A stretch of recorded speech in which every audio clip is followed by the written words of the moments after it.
नमस्कार। आज बात करते हैं एक बहुत ही खास व्रत षष्टिला एकादशी की।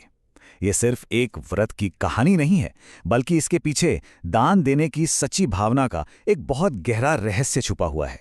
तो ये पूरी बात शुरू होती है एक ऋषि के बहुत ही गहरे सवाल से।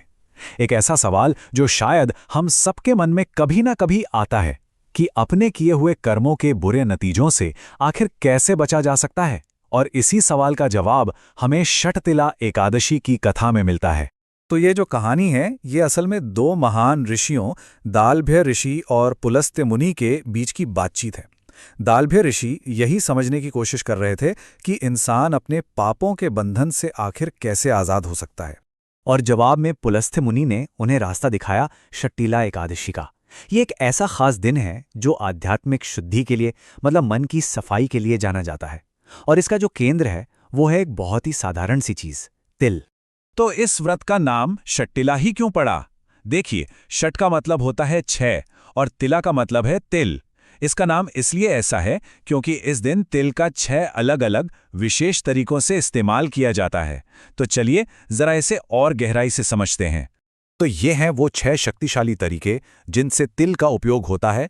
तिल मिले पानी से नहाना, शरीर पर तिल का पेस्ट लगाना, यज्ञ की आग में तिल चढ़ाना, तिल खाना, तिल का दान करना और तिल का उपहार लेना। ये 6 क्रियाएं मिलकर इस साधारण से दिन को बहुत असाधारण बना देती हैं। अच्छा, अब यहाँ एक और दिलचस्प बात है। कथा में 2 तरह के तिलों का जिक्र आता है।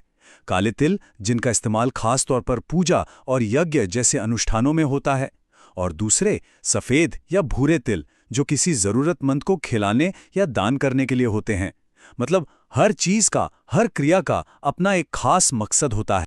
लेकिन इस पूरे रिचुअल के पीछे का असली मतलब क्या है, इसे समझाने के लिए खुद भगवान कृष्ण ने एक कहानी सुनाई थी।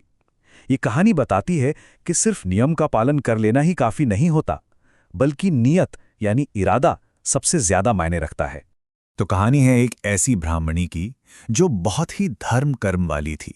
सारे व्रत उपवास करती थी, खूब दान पुण्य भी करती थी, लेकिन उसकी भक्ति में एक बहुत बड़ी, कह सकते हैं, एक छिपी हुई कमी थी।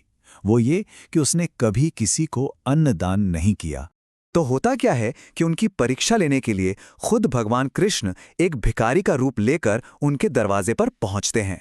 लेकिन जब उन्होंने भिक्षा मांगी तो उस महिला ने गुस्से में आकर उनके भिक्षा पात्र में खाने की जगह मिट्टी का एक ढेला डाल दिया।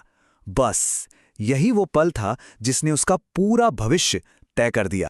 तो हुआ ये कि जब उस महिला का देहांत हुआ और वो आध्यात्मिक लोक में पहुंची, तो उसके कर्मों का एक बहुत ही अजीब, बहुत ही अटपटा नतीजा सामने आया। उसे एक ऐसा इनाम मिला जो उसके दिए हुए दान की तरह ही बिल्कुल खोखला था। अब सवाल ये उठता है कि वो महिला इतनी पूजा पाठ करती थी, इतना दान देती थी, तो फिर आखिर गड़बड़ कहाँ हो गई? उसकी भक्ति में ऐसी क्या कमी रह गई थी? इसका जवाब सच में हैरान करने वाला है। जो मिट्टी का ढेला उसने दान में दिया था, उससे उसे आध्यात्मिक लोक में एक बहुत सुंदर घर तो मिल गया, लेकिन वो घर अंदर से एकदम खाली था। कोई फर्नीचर नहीं, कोई गहने नहीं, और सबसे जरूरी, खाने के लिए कुछ भी नहीं। तो जब उस महिला ने परेशान होकर भगवान कृष्ण से पूछा कि ऐसा क्यों हुआ, तो उन्होंने उसे रास्ता दिखाया।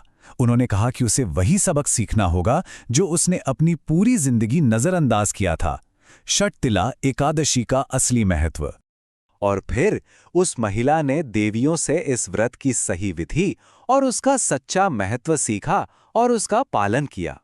और यही हमें कहानी के असली सार तक ले जाता है कि निस्वार्थ भक्ति आखिर होती क्या है।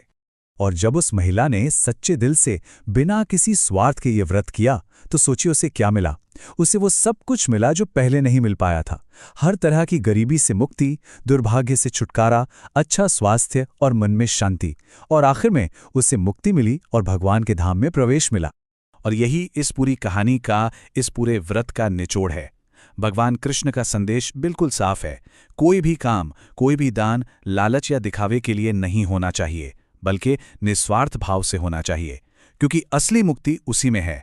तो ये कहानी जाते जाते हमें एक बहुत गहरे सवाल के साथ छोड़ जाती है कि जब हम किसी को कुछ देते हैं तो क्या हम सच में बस दे रहे होते हैं, या मन के किसी कोने में बदले में कुछ पाने की उम्मीद भी कर रहे होते हैं?